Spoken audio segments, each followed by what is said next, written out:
You know, supporting a first citizen, that's a Mr. President, can involve various actions depending on motivations and circumstances.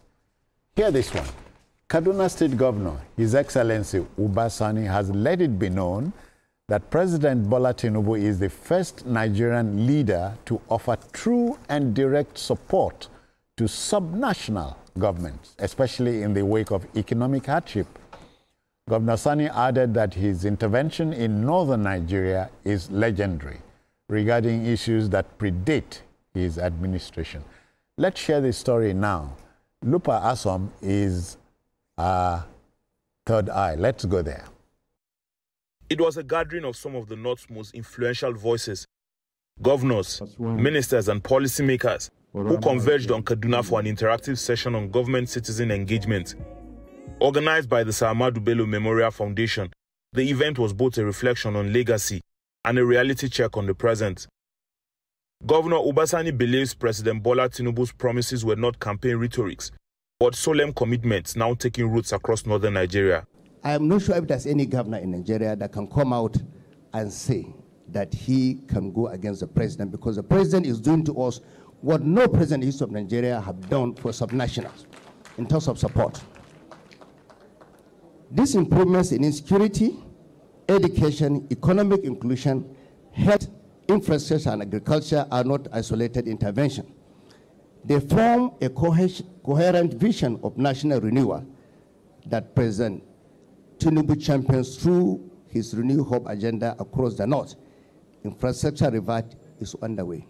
He described key northern appointments in the federal government as strategic and purposeful, not symbolic.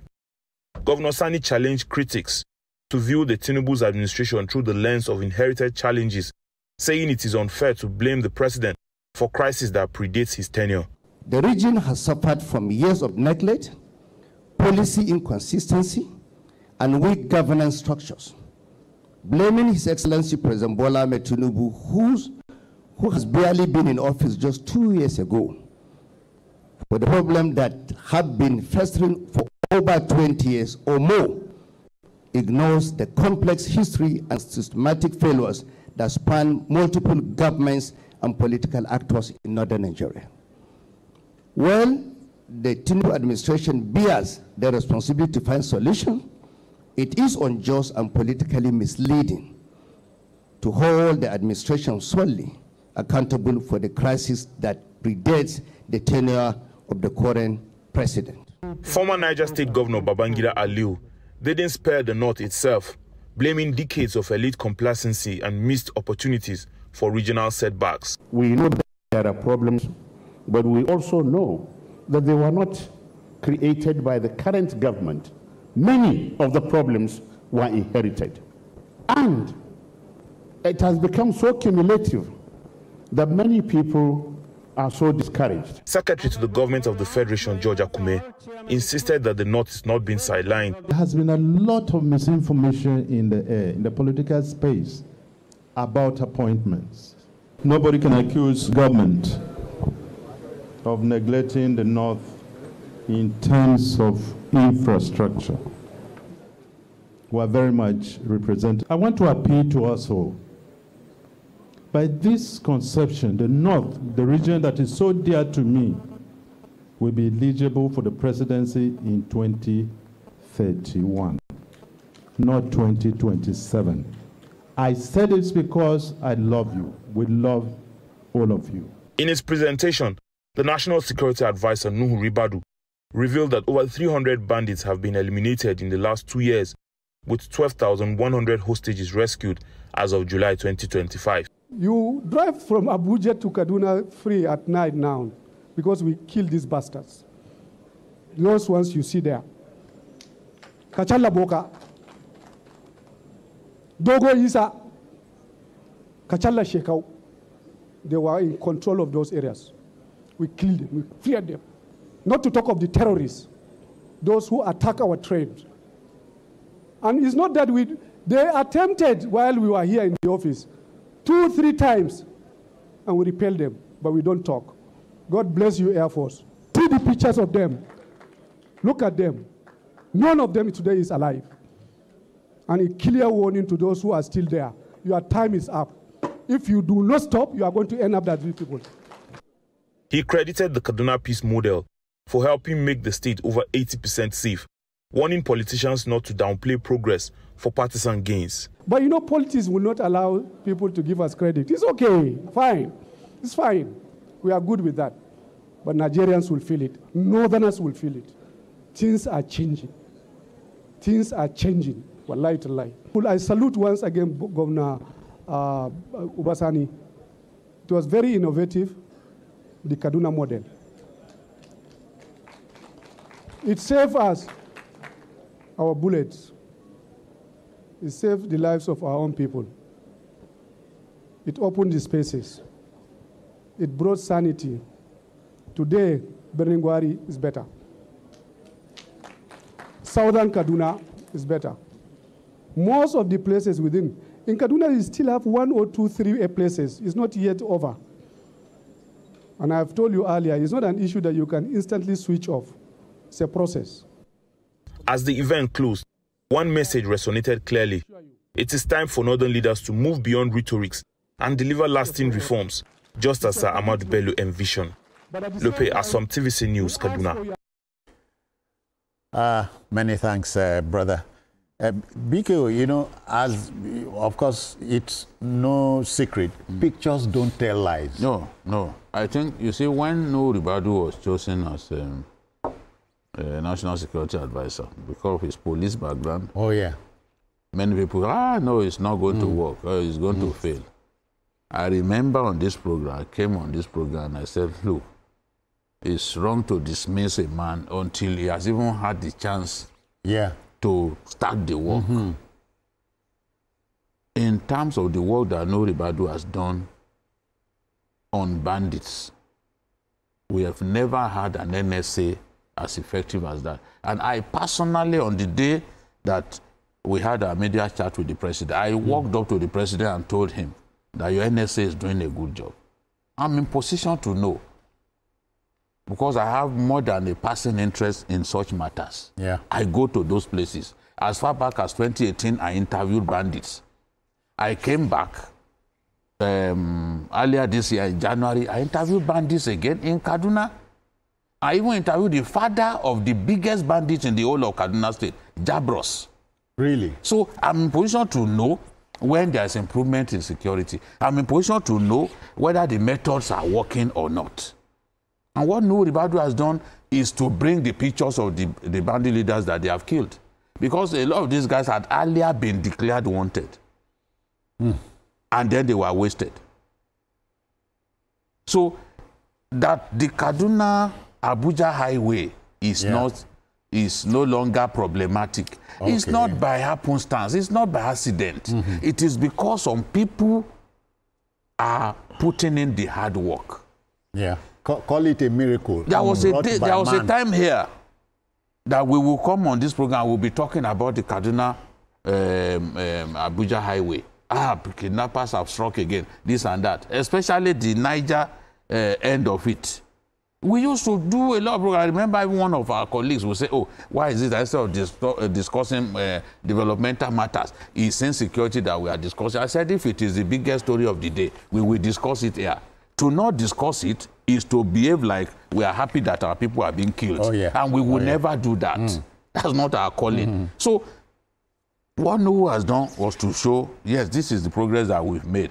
People may not give us credit, but progress is being made. If you imagine how people were being attacked in those days, even along the Kaduna-Zaria-Kano highway, they were kidnapping people. You can bandits went into a hospital in Kaduna State, in the Zaria area. Even a leprosarium citizen. Yes. They went to pick people up in a leprosarium. Mad bandits. Leprosarium of 4 places. Lepers. Yes, where lepers have been taken care of. They went to kidnap people. They were going into hospitals in Kaduna State to pick people up. No one, except somebody who chooses to be blind and to be vacuous-minded, would not admit that Southern Kaduna especially is a lot safer. Ubasani has done what any reasonable governor should do. Because this thing, you win some battles by not firing a shot. Okay. So, and that's what the NSA is referring to as the Kaduna model. The Kaduna peace model is the reason a place like Birnin Gwari, that used to be the most dangerous hotbed part of our country. Today, people even drive to Birnin Gwari in the night, and they are conducting their business. If you saw the video, the documentary that I shot in Birnin Gwari in January, the market was filled up, and it wasn't the only market that we visited. Before, the market was, nobody was coming to the market. The NSA told them, Shebi, you people came by this route. Yes, the president told them to drive down, they should go by road. That's what the president told them. Drive to Kaduna by road, all of you. And some of the ministers and other people who are reluctant to talk about their achievements. Yes. Mr. President said, go there, go and talk. Talk about what we are doing. Because for me, when I hear that, oh, the North is being unfairly treated, the North is, I mean, as I always say, I am a Northerner. You are not more Northern than me. I know that what you are saying is not true. If we are talking about roads are being built in Northern Nigeria. The one that we showed on the way to Kogi, is it not in Northern Nigeria? Yeah. The Sokoto Badagry super highway, is it not in Northern Nigeria? Crisscrossing more states than even the coastal road. Yes, it crisscrosses more states. So you cannot say that nothing is being done for Northern Nigeria. Even the Kaduna-Kano highway that Kwankwaso talked about, the portion that is bad is the Kaduna to Abuja. And it's not every part that is bad. If you drive now from Kaduna to Kano, it's way better, smoother, smooth ride. So I'm happy that at least a governor like Kubasani is showing up. Yeah. This same governor yesterday distributed 400 trucks of fertilizers. Do you know what that means? 400 trucks. Kaduna is today the best in our country in agriculture. I can testify to that because I was there for 3 weeks.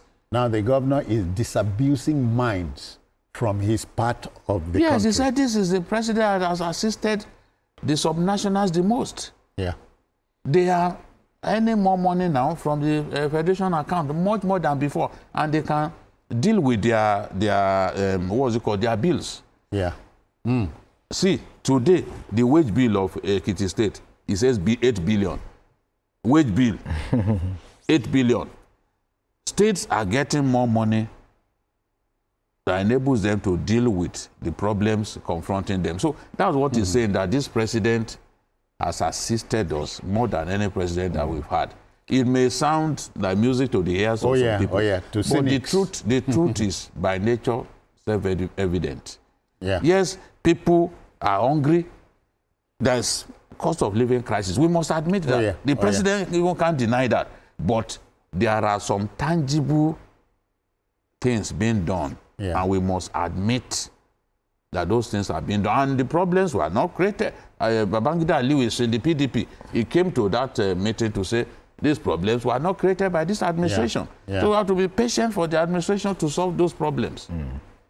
Wale, you know, the Catholic Bishop of Kaduna, our friend, Matthew Hassan Kuka, said...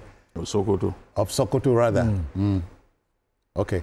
Said Nigeria is hurting from many sides.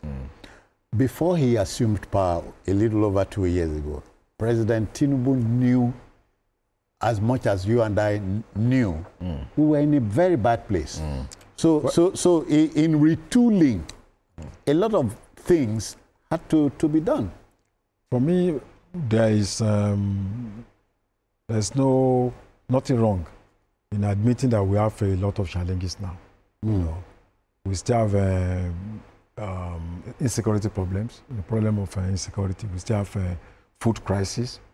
But in analyzing issues, we need to be very honest. Okay. We need to look at issues just like the governor of Kaduna, said. We have to locate issues within the historical context. The present regime is just 2 years and 2-3 months in office. And we have people who want to be president of Nigeria, but all they are telling us is that, look, the North is being neglected. Are you coming to be president of the North, or you are coming to be president of Nigeria? Of Nigeria. So for me, what I see it as a kind of a political gimmick. It's an electoral campaign mechanism, strategy, you know. But I also think it's not a fair one. It's mischievous and it's dishonest. Because even when you are talking about the North, is who is neglected the North? Since 1960, we have had 65 years of governance. Out of this, the North has produced leaders for 46 years. The South, 19 years. If the current president spends 8 years, it's going to be 25 years versus 46 years. And there are more ministers from the North, of course, than South. The North has produced more chiefs of army staff, produced more DG of MPAs, IG of police, more finance ministers, more CBN governors. They have produced more SSG secretary to the federal government, to the government of the federation. They have produced more ministers of agriculture. They have produced more directors of customs, internal affairs. So what are you talking? Somebody has just spent 2 years, and then few months, you are saying, oh, the North is marginalized, and you want to rule Nigeria. But you are telling us that, so your agenda is just about the North. And you know what we are talking about? It's self-defeatist. And when we are talking about this petroleum subsidy removal, we should also not forget that the regime that left had technically removed that subsidy because there was no provision in the budget from June. Yeah. So we knew that any government that would come in had no choice. Whether Obi, whether Atiku, the government had no plan. It was not appropriated for. It was not appropriated for. So there are challenges, but in our analysis, there should be fear of God, that we should be very honest. And I'm happy that the governor of Kaduna State, that we have a lot of respect for him when we look at his background. And besides, what we are saying is supported by pictures we brought home. There are a lot of, even some of them are honest, a good number of them are, that's the beauty of the whole thing, who are, admit, now the Minister of State for Defense in Northern, the Minister of Defense in Northern, the National Security Advisor, Minister of Agriculture. So, and you see, when we are talking about fairness, there are more ministers from the North than the South, because you have 19 states. Simply put, when you are talking about fairness, we have been very fair. We have been very tolerant. And I think that is how we can make Nigeria to work. Look at the number of invasion of our farmlands. Look at it the other way around. There are people from the South going to Kano, going to Maiduguri to invade their farms and kill Emites.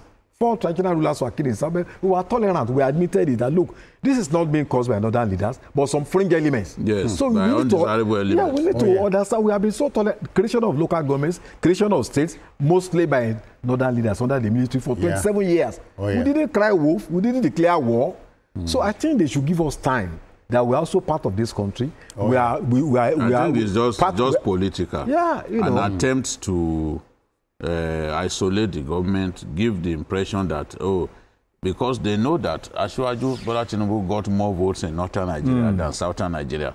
So they are trying to turn the people of the North to his enemy, so that by the time they promote this kind of ugly narrative, it will be difficult for him to win the election. That the agenda is clear, because they can see that there is no other way by which he can be defeated unless you turn the back of people of the North against him. But in our country, the unwritten rule is there that power will oscillate between the North and the South. Yeah.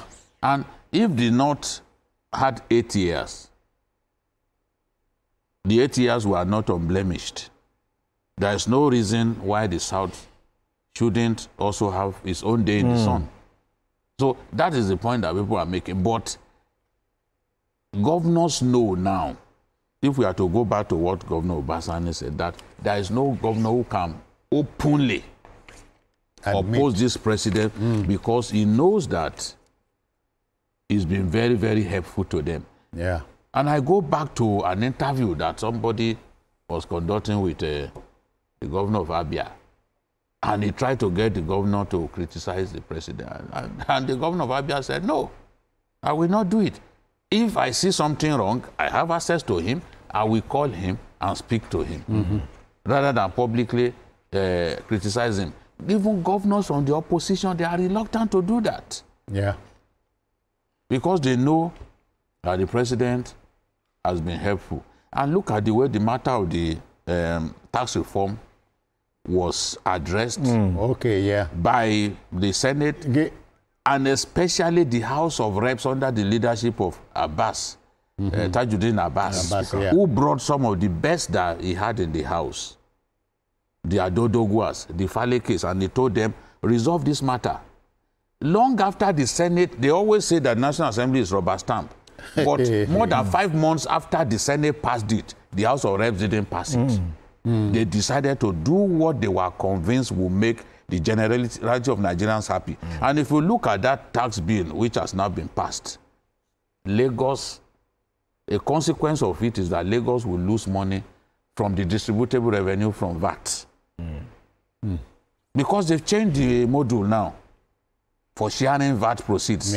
So, thanks to people like Abbas Tajuddin, who sat down and said, no, this thing is not right. We represent the Nigerian people. We are going to do what we think is right. And it took them more than 5 months. But they made sure that they did what was right. They were not rubber stamp. If they were rubber stamp, they would have passed it as quickly as the Senate passed it. But they said, no, that was not the right thing to do. And they stood by the Nigerian people.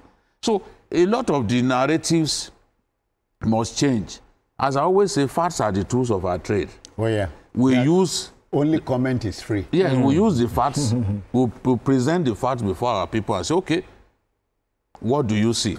People can make their own informed... Controvert the facts. Yes, people can make their own informed opinion. And I know that the president will be grateful to the way the activist governor, Obasani, is pushing his matter. Because even on the matter of the tax reform, the meeting in Kaduna was a game changer. He had to call his colleagues and say, look, let us deal with this thing this way.